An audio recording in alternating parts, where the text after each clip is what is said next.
Cette 9e étape du Grand National du Trot avec un super départ pour Rebel du Vivier au deuxième échelon. Indy Gir est bien parti également et va tout de suite tenter de revenir sur les chevaux de tête avec un bon départ également de Gilord Viva tout à l'extérieur qui s'installe aux commandes. Il est parti fort tout comme Caviarissime et Aubryon Colmy qui est parti sur la bonne jambe et qui se retrouve en 3e position. Le peloton est très étiré pour se diriger vers le premier tournant. Il y a pas mal de rythme de train depuis le départ, toujours sous l'impulsion des mêmes avec Gilord Viva qui a pris un bon départ, qui s'est installé en tête. Caviarissime qui fait un petit peu les extérieurs, qui est obligé de faire quelques efforts. Aubryon Colmy est en 3e position. Ensuite on retrouve Issa du Marga.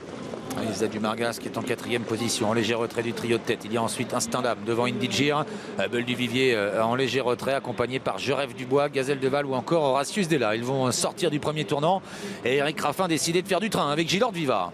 Les concurrents qui vont débouler dans la ligne droite une première fois dans un instant avec Gilord Viva qui est toujours en tête. Dans son dos désormais, Caviarissime a réussi à prendre son dos et à prendre la corde, à faire un peu moins les extérieurs. On n'est pas trop mal placé également avec Issa du Marga, avec Aubryon Colmy également qui est sur une 3e ligne côté corde. Où est le favori Indy de Gir, il voyage plutôt pas mal en 6-7e position au sein du peloton. Ils sont quasiment en file indienne pour passer devant les tribunes avec Gilord Viva qui fait du train, Caviarissime 2e, Aubryon Colmy 3e, Issa du Margas en 4e position. Instandam se rapproche. Il vient maintenant 4e avec dans son sillage le maillot jaune du tournoi Indy Gir, Casaque Orange qui est bien placé à quelques longueurs. Il y a Hubble du Vivier, un autre favori devant Je Rêve Dubois, Horatius Della et Gazelle du Val. Hino du Lupin est encore à l'arrière. Hip Hop au fort est en retrait. Et quelques concurrents qui sont très loin. Gaspard de Brion qui fait une rentrée idéale du Chêne également, ou encore Gaspard d'Angis. Ça en est terminé de leur chance. Hip Hop au fort est assez loin également, tout comme Paladeval.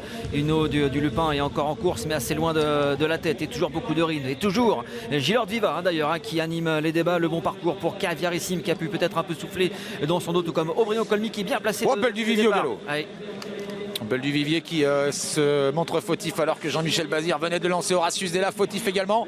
Il perd du terrain, il perd le contact. Horatius Della, il est toujours au galop et va être disqualifié. Belle du Vivier a été remis lui et tente de revenir en course, mais à 1000 mètres de but maintenant, c'est toujours Gilord Viva qui mène. Ouais, contrairement à Horatius Della qui va certainement être disqualifié, Gaspard de Brion a été disqualifié. On arrive bientôt au bout de la ligne opposée. Il reste un peu moins de 1000 mètres à parcourir. Gilord Viva qui est toujours en tête à son extérieur. Indy de Gir qui est venu assez facilement. Instandam essaye de rester au contact des chevaux de tête. Caviarissime est toujours derrière, tout comme Aubryon Colmy, et ça devient un petit peu plus compliqué pour un concurrent qui rétrograde, contrairement à Je Rêve Dubois qui en fait pas mal de terrain. Instandam a plafonné alors que Caviarissime a du mal à suivre également. Ils vont bientôt sortir du tournant.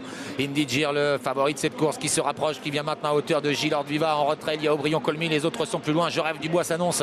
Hino du Lupin également. Hubble du Vivier va tenter de revenir alors qu'il reste maintenant 300 mètres à parcourir, et c'est le moment choisi par Benjamin Rochard pour passer à l'attaque avec Indy Gir qui prend le meilleur maintenant sur Gilord Viva qui se défend bien en 2e position mais qui ne peut rien face à Indy Gir. En retrait, il y a Aubryon Colmy qui lutte avec Je Rêve Dubois, Hino du Lupin et un peu plus loin Hubble du Vivier, mais c'est toujours Indy Gir qui a nettement le meilleur et qui file vers un nouveau succès dans ce GNT 2025. Indy Gir remporte l'étape de Mêlée du Maine. La 2e place pour Gilord Viva devant Je Rêve Dubois, Hubble du Vivier, Aubryon Colmy et Hino du Lupin. 3e étape du GNT consécutive pour le maillot jaune, pour Indy Gir, une 4e victoire dans le GNT cette année. Le favori s'est imposé très plaisamment. La 2e place pour l'animateur Gilord Viva, la 3e pour Je Rêve Dubois qui a bien terminé, la 4e arrachée par Rebelle du Vivier qui fait un truc après sa faute, et la 4e conservé par Aubryon Colmy. Tout de suite, l'entraîneur Marc Sassier à vos côtés, Stéphane. Oui, très entouré, Marc. C'est un grand moment, c'est un super cheval, c'est un grand moment, c'est une super année pour vous et pour le cheval.